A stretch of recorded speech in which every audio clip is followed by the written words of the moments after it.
This is Principle 5 of 11 against the Chinese Marxist model. This is the principle that one despot can ruin the work of previous, somewhat enlightened despots. In the philosophy of government, there's a particular type of governance which is known as enlightened despot.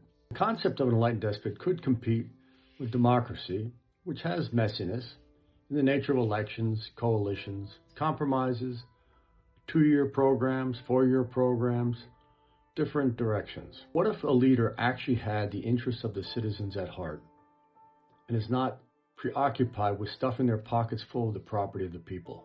The challenge for typical despots is to enrich themselves, their families, without the people seeing it.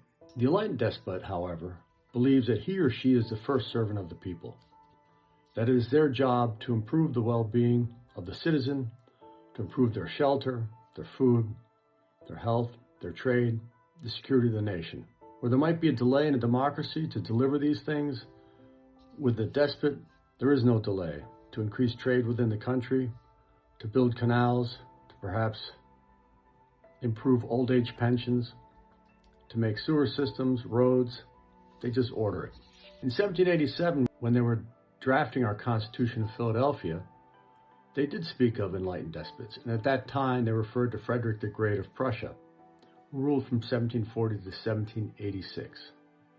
He even had French philosopher Voltaire live at his palace for 3 years, and of course they conversed in Paris, the language of the court of Europe. Frederick the Great was a quality musician himself. It was the quote-unquote Platonic idea of a philosopher king. If we look at China's development after Mao's death in 1976, one might refer to Deng Xiaoping, who was a greater among equals, who in 1978 started China's rapid development by opening the country to free markets and personal initiative. He raised about a quarter of the Earth's poor out of poverty, but as a despot, he also oversaw the crushing of nationwide democracy protests in 1989, to include the Tiananmen Square massacre. Starting in 2012, Xi Jinping, the present paramount leader of China, began his term.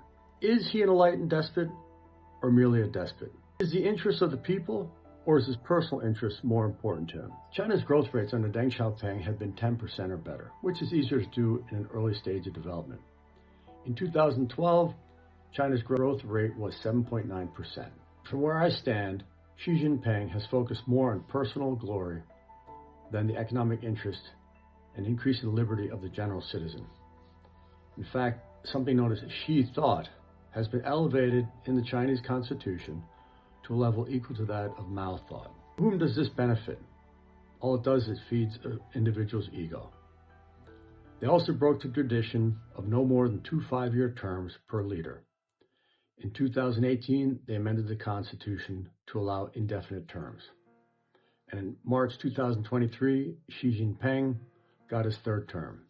Who does this benefit? Certainly benefits the supreme leader. There's no benefit to the citizen. In order to ensure the personal power and grip of the CPC on the Chinese people, as soon as Xi Jinping got into government, he immediately purged it under the banner of anti-corruption.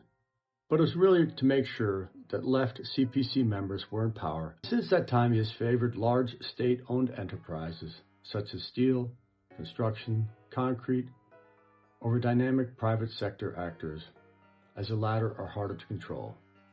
In fact, in 2020, Jack Ma, head of high-flying Alibaba Group, was arrested and detained. Ma had made the mistake of criticizing Xi, and Jack Ma is now chastised and neutered. The result of focusing on the state sector has slowed China's economy from 8% annual growth to 6% to 5% to 4%. It doesn't matter to Xi Jinping or the CPC as long as the CPC is in power and he is on top. He's not an enlightened despot. He's merely a despot calculating his own personal glory and power over that of the Chinese citizen. Today, they are banging metal pots in the Vietnamese-Filipino Sea, which was formerly known as the South China Sea, as they build air bases on pristine coral reefs. They ram Filipino fishing vessels and naval vessels. They run naval blockade maneuvers around the free people of Taiwan. They're securing naval bases far from China, and they're supplying Russia's war of aggression on Ukraine. These are all acts of a despot, promoting himself, like the millionaires and billionaires of the Chinese Politburo. One is not allowed to ask how much wealth these members of the Politburo have or how they got it. So this personal aggrandizement of Supreme Leader Xi Jinping is not enlightened. You have the decline of the annual growth rates of the Chinese economy. You have a cratering birth rate. You have a graying society. 1/3 of the nation has compromised health due to the prodigious air, water, and soil pollution of China. There is no freedom of speech, press, assembly, or religion. When one makes reference to the Chinese Constitution, it is a fiction. It is only jewelry. Jewelry that dictatorships drape themselves with to make them seem as if they are a democracy. In fact, dictatorships have stolen the title of president, which was invented for democracies. Xi Jinping is no president. He is the supreme leader. And there have been no free elections in China since 1949. That's 75 years. We just need to hold the line outside of China until Chinese citizens can win more freedoms and liberty for themselves. You can read about this in my book, China, Demise of a Civilization, the 11 Principles of History and Economics Against the Chinese Marxist Model. Thank you.